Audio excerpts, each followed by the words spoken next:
Solución a medias para al menos 8.000 migrantes cubanos varados en Costa Rica. Los países centroamericanos permitirán la entrada de 1.000 isleños a El Salvador y a México, pero con una condición: quienes emprendan el viaje tendrán que costearlo con recursos propios. Por su parte, el gobierno estadounidense se comprometió a recibir a los migrantes de acuerdo con la ley de ajuste cubano. El Sistema de Integración Centroamericana SICA acordó este lunes en Guatemala realizar un primer ejercicio piloto de traslado humanitario en la primera semana de enero de al menos 1.000 cubanos hacia El Salvador y luego a México. Pese a los acuerdos alcanzados, hay detalles que los gobiernos decidieron no revelar, como la cantidad exacta de cubanos que saldrían en el primer grupo. Según la oficina de prensa de la Cancillería costarricense, serán los propios inmigrantes cubanos quienes costearán la compra de los boletos aéreos hacia El Salvador y los pasajes de autobús para trasladarse desde esa nación hasta México. La solución parecería no resolver el problema, pues el costo promedio de un tiquete aéreo desde la terminal aérea de San José hasta el aeropuerto de San Salvador tiene un costo promedio de $600. Entre tanto, la Dirección de Migración y Extranjería de Costa Rica indicó este lunes que un total de 56 cubanos que entraron ilegalmente al país serán deportados en los próximos días. Tenemos a 56 personas de nacionalidad cubana que fueron detectadas ingresando al territorio de manera irregular. Desde el llamado que hizo el señor presidente el 18 de diciembre, indicándole a las personas cubanas que ya no se iban a otorgar más visas de tránsito, es que algunas personas intentaron ingresar al territorio de manera irregular y por supuesto que se aplica en este caso la ley migratoria, que refiere a que las personas que se encuentran en esa situación migratoria pues se inicia el proceso de deportación.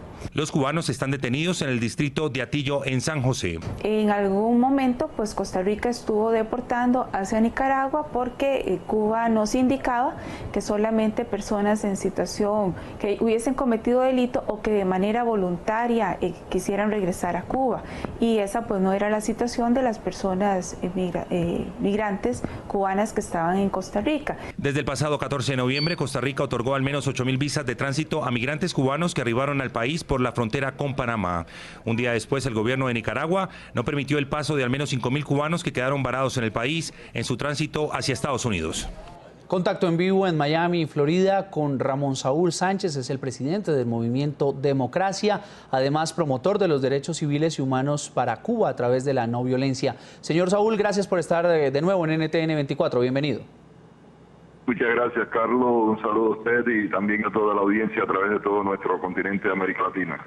La primera información que hemos conocido de este acuerdo entre los países del Sistema de Integración de Centroamérica tiene que ver con un pacto piloto, un movimiento piloto de estos cubanos que están varados en Costa Rica. De acuerdo a lo que usted conoce y sabe, ¿qué consecuencias, qué implicaciones va a tener esto para los cubanos que intentan llegar a los Estados Unidos? Bueno, por lo menos sí, creo que es el principio de una voluntad política de resolver el problema de este grupo de cubanos que están varados en Costa Rica desde hace ya varios días, varias semanas. Probablemente, pues, me parece, si se siguen las directrices que hemos escuchado hasta este momento, pues esto resolvería la crisis momentánea. Por supuesto, a largo plazo el éxodo de Cuba continuaría, porque los cubanos se encuentran insatisfechos y desesperanzados, desgraciadamente, con el sistema político que existe en el país y el hecho de que no pueden desarrollarse económica y civilmente dentro de la nación, porque el gobierno le coarta todas las posibilidades, ¿no? Sin embargo, lo que conocemos es que primero va a ser un movimiento de 1.000 migrantes hacia El Salvador y después podrían llegar a México, pero tendrán que costearlo de sus propios recursos. ¿Cómo puede entenderse esto en momentos en que son personas que están allí varadas, que han tenido que costearse la vida también ahí en Costa Rica? ¿Tendrán la capacidad de poder comprar, por ejemplo, un tiquete que costaría, según lo que hemos podido revisar en las últimas horas, $700 un vuelo entre Costa Rica y El Salvador? ¿Cómo podrán hacer ese movimiento? La voluntad política está, pero ¿en la práctica eso podrá darse? Yo creo que la mayor parte de ellos podrían tener los recursos para hacer este vuelo, porque ellos vendieron todo lo que poseían en Cuba, sus casas, aquellos que poseían casas, sus pequeños y muy viejos automóviles, sus prendas, o sea, vendieron todo, absolutamente todo para partir en este viaje. Y me parece a mí que, por supuesto, no podrían cubrirse todos, o sea, no todos los cubanos que están en Costa Rica podrían pagarse su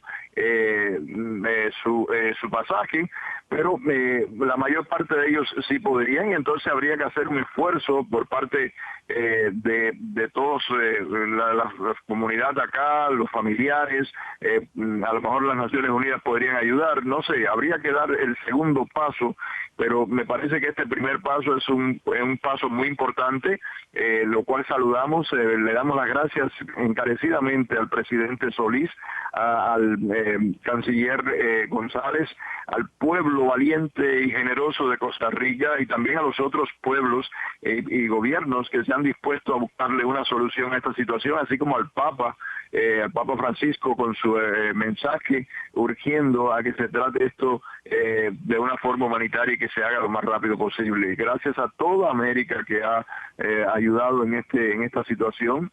Tristemente hay muchos otros cubanos saliendo por mar, como advertimos por estas mismas frecuencias, y también acá el gobierno de Estados Unidos, porque la desesperanza continúa dentro de Cuba, desgraciadamente. Ahora, ¿cuál va a ser la reacción del régimen castrista a esta decisión que han tomado los países centroamericanos? De alguna manera, ¿podría verse esto como una derrota diplomática de la diplomacia cubana frente a esta decisión que toman los países centroamericanos de permitir el paso de los migrantes cubanos?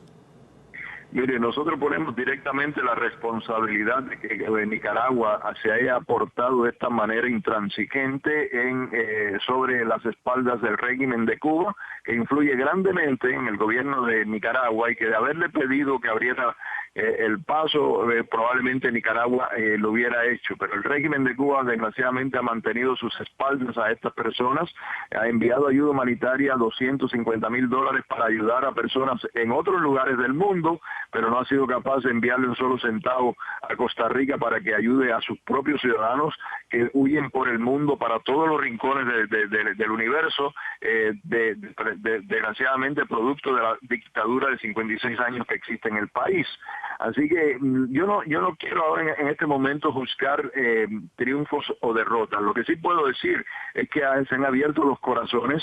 Sí tengo que decir con todo mi corazón, emocionado, con mi alma puesta en Costa Rica, ese valor tremendo que ha tenido ese presidente, ese canciller y ese pueblo generoso que le ha dado a mi gente que anda regada por el mundo una oportunidad de continuar hacia la libertad, continuar su caminata hacia la libertad y ver un día a su gente, a su familia que vive desgraciadamente en el destierro producto de una tiranía de 56 años. Y lo último, señor Sánchez, ¿hasta qué punto esta llegada de lo que van a ser estos primer grupo de 1.000 migrantes cubanos que esperan entrar a los Estados Unidos, y ya el gobierno de los Estados Unidos también ha dicho que va a garantizarles el estatus migratorio de acuerdo a la ley de ajuste cubano, esta situación puede entorpecer el restablecimiento de las relaciones diplomáticas, ese proceso entre Washington y La Habana? Bueno, yo creo que el gobierno de los Estados Unidos le ha advertido claramente al régimen de Cuba que no quiere éxodos masivos. Que en este caso el presidente de los Estados Unidos ha mirado para el otro lado, no quiere decir que va a continuar haciéndolo de la misma manera. El gobierno de Cuba se encuentra en una situación difícil con la crisis en Venezuela, que subsidia gran parte del petróleo, 100,000 barriles diarios, y de la economía de Cuba, y necesita el régimen de Cuba las mejores relaciones con los Estados Unidos para hacer negocio con los Estados Unidos. Así que la situación que se presenta en estos días y en lo adelante es crítica para el régimen de Cuba si continúa tratando de utilizar a los cubanos como carta de negociación para arrancarles concesiones económicas al gobierno de los Estados Unidos, y de equivocarse el régimen de Cuba podría tener consecuencias bastante difíciles para ese régimen. Es Ramón Saúl Sánchez, presidente del Movimiento Democracia desde Miami. Gracias por estar con nosotros. Gracias a ustedes.